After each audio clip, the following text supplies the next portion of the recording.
Hey, I'm Cole, and this is an in-depth character breakdown of Mad Ryu in Street Fighter Duel. This will include his kit, the level at which he unlocks abilities, and the role that he fills as a team.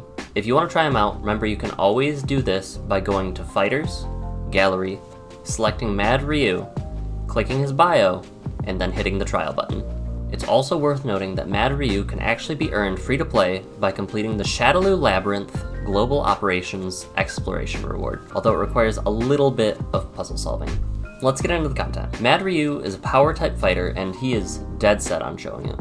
The least amount of damage that any of Mad Ryu's skills do is 420%. And that's just his passive. But we'll get to that. Mad Ryu is an electric power fighter who gets an additional plus 25 attack from the get-go. He's tied for the 6th slowest fighter with a base speed of 103. His kit consists of a passive, a super, a combo 2, and a combo 3. Like all A tier characters, Mad Ryu will unlock his C2 at level 11, his passive at level 41, his C3 at 61, and all can be leveled up further.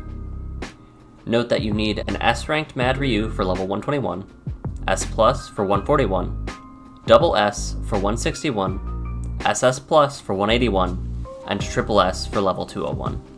Skill breakdown and levels. Mad Ryu's super is Metsu Hadouken, where he sacrifices 15% of his HP to throw a single Hadouken out at the front fighter. It deals 825% of attack, and each strike has a 20% base chance to trigger Weaken. Note that base chance means that effect accuracy and effect resist are factored in whenever it is mentioned. At level 81, the skill is upgraded to 909% of attack. At level 161, the damage is again buffed to 954%, and the first hit now has a 100% base chance of inflicting Weaken. In the next order of unlock, at level 11 is Mad Ryu's Crazy Hurricane Kick. After C1, Mad Ryu will sacrifice 10% of his total health to use a Tatsumaki Senkaku, spinning as he strikes the nearest enemy 4 times. This deals 657% of his attack, and while performing the skill, Mad Ryu gains plus 30% dodge. The skill upgrades at level 21, at which point the first strike dispels the target's shield, and finally, at level 101, the damage is increased to 723% of attack, and the fighter's dodge is increased by plus 50 while performing the skill. Next up is Mad Ryu's passive, undoubtedly one of his strongest tools, which is unlocked at level 41. When Mad Ryu's health drops below 50% for the first time, he will jump backwards and perform a Hadouken that deals weed damage percent of his attack to the enemy in front. At level 121, this move gains another super important effect. When Mad Ryu defeats an enemy, he will unleash a Metsu Hadouken that deals 560% of attack. Notably, this stacks. So if you defeat an enemy with this passive, it will trigger the passive again until either the enemy isn't defeated or the stage is cleared.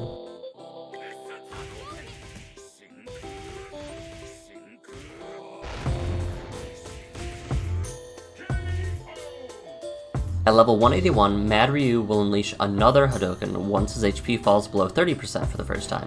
The final passive upgrade gives the Hadoukens a base 100% chance to weaken the enemy. Finally, Mad Ryu unlocks his C3 at level 61, sacrificing 10% of his HP to unleash a Crazy Shoryuken that strikes the nearest enemy 3 times for 930% of attack. At level 141, the fighter ignores 30% of the enemy's defense if Mad Ryu has less than 30% health. Finally, at level 201, this requirement becomes a little easier to trigger, only needing Mad Ryu to be below half to get the defense ignore trigger. Now that we've covered all the abilities, just kidding! If you end up with a cream of the crop, top of the top, double S Mad Ryu, then you unlock his fighting spirit, Dragon's Will. Along with boosting stats to Mad Ryu's HP, attack, crit rate, and crit damage, it also changes his C3 into Metsu Shoryuken, hitting twice instead of 3 times for the same amount of damage, and always ignoring 30% of defense. This can be upgraded with original tokens up to level 10, strengthening tokens up to level 20, and electric boost stones up to level 30. At Fighting Spirit 5, Mad Ryu will buff a linked fighter when he is in their corresponding assist slot. When the assisted fighter HP drops below 50%, they will gain 20% of Mad Ryu's attack. At level 10, all of Mad Ryu's skills deal additional damage proportional to Mad Ryu's missing health, dealing up to an additional 100% of his attack.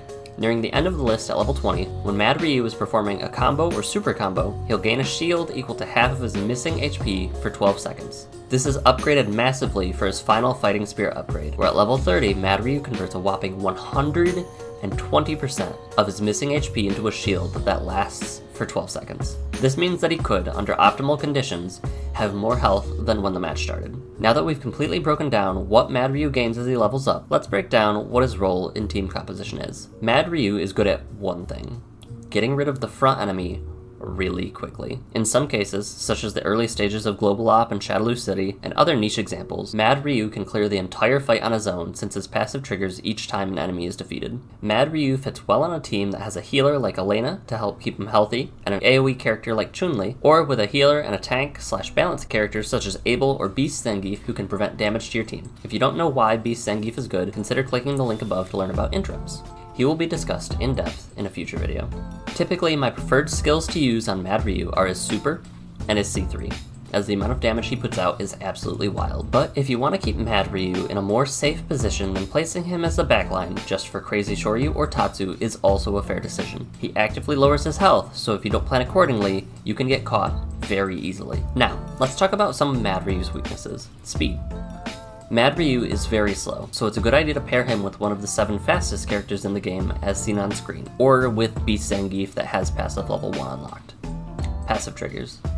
You need to be flexible with Mad Ryu, otherwise you may lose out on damage and potentially lose fights. If you aren't paying attention to when his passive triggers, then you may drop your combo and get heavily punished for it since he's taking an action. The amount of times I've failed the level because I didn't realize I couldn't do Crazy Shoryu is more than I'd like to admit. These passive triggers put you in an awkward spot and can potentially cost you damage in those last precious seconds of a match. And finally, skill drawback. As previously mentioned, Mad Ryu's high attack does still come with the risk of at least 10% of his total health per attack, and this double-edged sword means that Mad Ryu is vulnerable to assassins like Decapper who are close to triggering execute just by Mad Ryu playing the game. Hey, post editing call here. I just also wanted to point out that BISON kind of also counters Mad Ryu. Mad Ryu can only attack the fighter that's in front, so if you don't plan around when the other fighters attack and shore you into them when they move forward, then you'll just be attacking BISON and getting him closer and closer to his ability trigger. So that's why AoE characters like Dhalsim or Chun-Li and also backline assassins like Guy are really, really useful for BISON. Alright. Here's the TLDR. Mad Ryu puts out an insane amount of damage at the cost of his health. He can dispel shields to force damage through with his C2, but his Super, his C3, and most importantly, his passive are all very good at dealing incredible amounts of damage to the enemy. A healer is useful to help keep him alive and healthy throughout the match, but oftentimes Mad Ryu might take out the opponents before they even get the chance. His passive at higher levels does require some working around to get used to, otherwise you may drop the combo and lose him earlier than you anticipated and end up losing the fight. Finally, his skill's high damage numbers come at the cost of at least 10% of his health, so plan accordingly. Did I miss anything? Let me know below, and if it's a major thing, I'll pin it. I plan to come out with more of these in the following weeks, so subscribe if you don't want to miss them. I think the next fighter on the list I'll probably come out with is Monster Hunter Ken, because at the time of writing the script, he's only 2 days away, and I'm a huge fan of the Monster Hunter series. Which fighters do you want to know about after that? Let me know.